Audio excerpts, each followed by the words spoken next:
بسم اللہ الرحمن الرحیم۔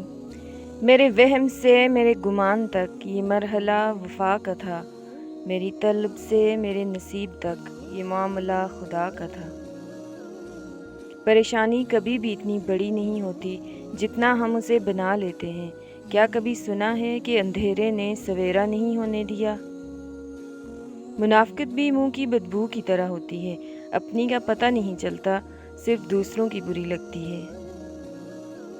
اگر ایک انسان نے آپ کو سب کے سامنے تماشا بنایا ہو اور بعد میں وہ بے شک معافی بھی مانگ لے، اسے معاف ضرور کر دیں، لیکن دوبارہ اس کے پاس جانے کی غلطی کبھی مت کیجیے گا، کبھی بھی نہیں۔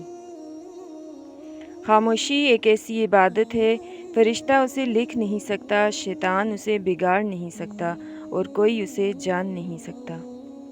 رسول اللہ صلی اللہ علیہ وآلہ وسلم نے فرمایا، جس شخص کو پسند ہو کہ مشکلات و مصائب کے وقت اللہ تعالیٰ اس کی دعا قبول فرمائے تو پھر اسے چاہیے کہ وہ حالی میں کثرت سے دعائیں کرے۔ سب سے خوبصورت بات یہ ہے کہ اللہ جانتا ہے کہ آپ اسے کیا کہنے والے ہیں، پھر بھی وہ آپ سے سننا چاہتا ہے۔ یقین رکھو اپنے رب پر، وہ تمہیں ویران کنویں سے نکال کر سلطنت کا بادشاہ بنانے پہ قادر ہے۔ اگر بات کہنے سے پہلے ایک بار سوچا جائے کہ میری ہر بات کو فرشتے لکھ رہے ہیں، تو ہمیں بہت ساری باتیں کہنے اور کرامن کاتبین کو اسے لکھنے کی نوبت ہی نہ آئے۔ 3 لوگ جب آپ کے سامنے بات کر رہے ہوں تو انہیں مت روکیں، والدین، بچہ اور غمزدہ انسان، کیونکہ ان کا دل بول رہا ہوتا ہے۔ اللہ تعالیٰ کی دی گئی ڈھیل کو اپنی چالاکیاں مت سمجھو، وہ جب رسی کھینچتا ہے تو انسان منہ کے بل گرتا ہے۔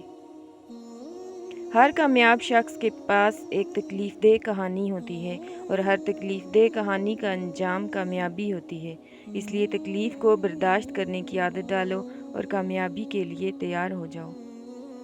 جس معاملے کو اللہ کے سپرد کر دیا ہو اس پہ بار بار سوچنا بھی ایمان کی کمزوری ہے۔ نصیحت وہ سچی بات ہے جسے ہم کبھی غور سے نہیں سنتے، اور خوشامد ایک بدترین دھوکہ ہے جسے ہم پوری توجہ سے سنتے ہیں۔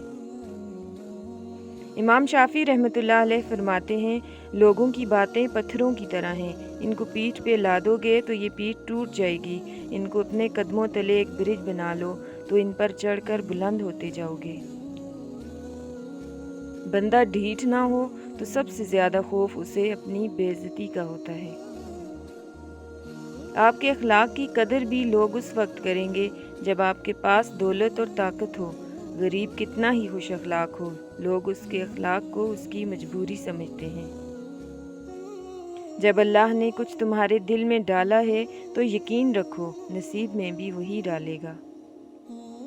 دنیا میں سب سے زیادہ مطمئن لوگ وہ ہیں جنہیں اپنے معاملات اللہ تعالیٰ کے سپرد کرنے کی عادت ہو۔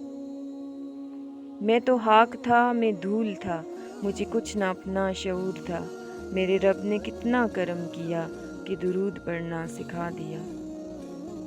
سچائی تمہیں عزت دے گی چاہے تم اس سے ڈرو، اور جھوٹ تمہیں ہلاک کر دے گا چاہے تم اس سے مطمئن رہو۔